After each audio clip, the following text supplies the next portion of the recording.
Hello guys. नमस्ते सबको, क्या हालचाल है आप लोगों के। छोटी दीपावली है आज और आप सभी को छोटी दीपावली की हार्दिक शुभकामनाएं। विश्वास है आपका स्वास्थ्य सही होगा, आप अच्छे होंगे। सोच रहे होंगे कि आज त्योहार को सेलिब्रेट करेंगे सर की क्लास में। बहुत छोटी सी क्लास लूँगा, ज़्यादा टेंशन लेने की ज़रूरत नहीं, बहुत छोटी सी। स्टार्ट करते हैं हम। अ, केंद्रीय बैंक को देखा था, अगर नहीं समझ में आया है तो उसको मैं रिपीट करवा दूंगा, ये बात आपको क्लियर करवा दूँ। व्यावसायिक बैंक आज हम स्टार्ट करेंगे और व्यावसायिक बैंक को स्टार्ट करने से पहले उसकी बता दें थोड़ी बहुत बात कि व्यावसायिक बैंक क्या है। आपका चैप्टर वही है। व्यावसायिक बैंक की परिभाषा मैंने आपको यहाँ पे सामने दिखाई दे रही होगी कि व्यावसायिक बैंक वो शाखा है, वो संस्था है जो जनता से जमा स्वीकार करती है और उन्हें ऋण के रूप में ऋण देती है। यानी बैंक आपके धन को सुरक्षित रखता है और जिसको जरूरत है उसको लोन अवेलेबल करवाता है। ये बात यहाँ पे लिखी हुई है और बिल्कुल एग्जैक्ट बात यही है। हालांकि बैंक के कार्य और बहुत सारे हैं, वो हम आगे की स्लाइड्स में देखेंगे। सबसे पहली बात कि आपका व्यावसायिक बैंक, सीधे शब्दों में बात करें तो आप जहाँ पे जाते हैं बैंक में, कुछ दिन पहले स्कॉलरशिप के लिए या और किसी डीबीटी योजना के लिए आपने अपना अकाउंट खुलवाया होगा। कौन से बैंक में खुलवाया बेटा? आपने खुलवाया होगा पीएनबी में, खुलवाया होगा बीओबी में, खुलवाया होगा यस बैंक में, खुलवाया होगा, या फिर आपने किसी राजस्थान के किसी और बैंक में आपने खुलवाया होगा, या राजस्थान के किसी दूसरे हिस्से में रह रहे हैं तो वहां पे आपने खुलवाया होगा। वो आपका सारे के सारे व्यावसायिक बैंक है। यानी व्यावसायिक bank, commercial bank. Commercial bank क्या है? कि वो बैंक है जो लाभ कमाने के उद्देश्य से जनता से जमा स्वीकार करता है। व्यावसायिक बैंकों का उद्देश्य जो रहता है, उनका जो मोटिव रहता है वो रहता है लाभ कमाना। वो जन कल्याण के लिए नहीं, उनका उद्देश्य लाभ कमाना रहता है और लाभ कमाने के उद्देश्य से जनता से जमाएं स्वीकार करते हैं और उनको लोन वगैरह सारा कुछ देते हैं। लोन देने में भी लाभ कमाना उद्देश्य रहता है, जमा स्वीकार करने में भी लाभ कमाना उद्देश्य रहता है। क्योंकि जमाएं स्वीकार करेंगे, एक विश्वास बनेगा, आपको लोन देंगे। और एक आगे में एक स्प्रेड की बात और आएगी, आगे मैं बताऊंगा कि स्प्रेड क्या है, तब आपको पता चलेगा कि किस तरह से वो लाभ कमाते हैं। अगर हम बैंक के कार्यों की बात करें तो प्राथमिक कार्य इसके क्या है? जमाएं स्वीकार करना।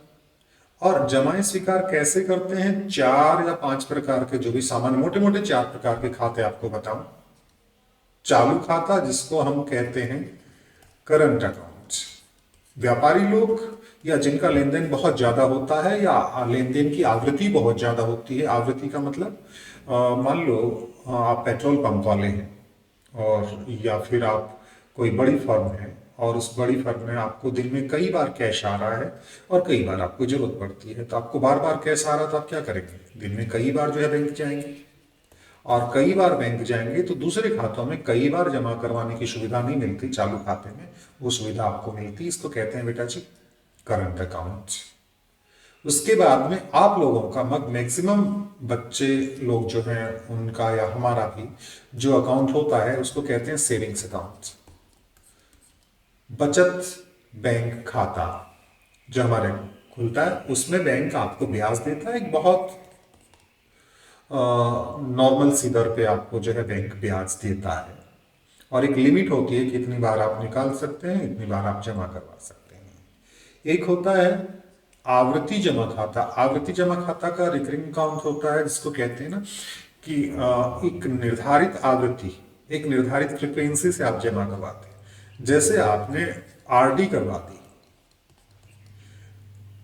अब आरडी में क्या होगा कि आपको हर महीने आपको ये कह दे कि हर महीने आपको 5,000 रुपये या 5,000 रुपीज जो है हर महीने जमा करवाए, तो एक फ्रिक्वेंसी होगी ना कि हर महीने का इतना जमा करवाएंगे, तो आवधि जमा है। एक सावधि जमा खाता जिसको टाइम डिपॉजिट कहते हैं बेटा, टीडी।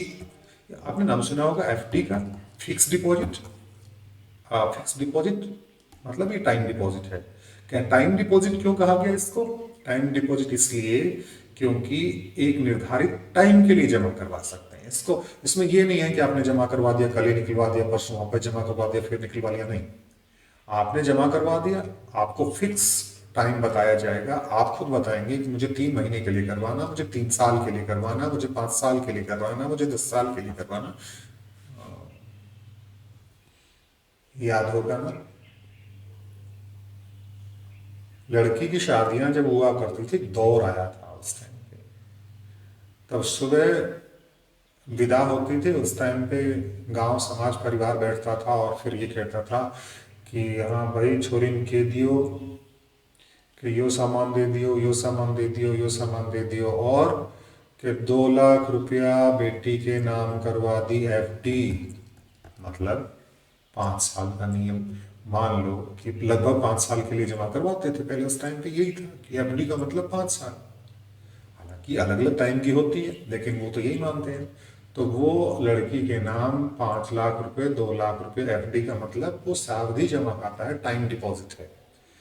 ये जमाएं स्वीकार करने का काम है। दूसरा है ऋण देना और एडवांस देना। एडवांस देने का मतलब कई जगह ओवरड्राफ्ट का नियम होता है, बता दूंगा बाद में।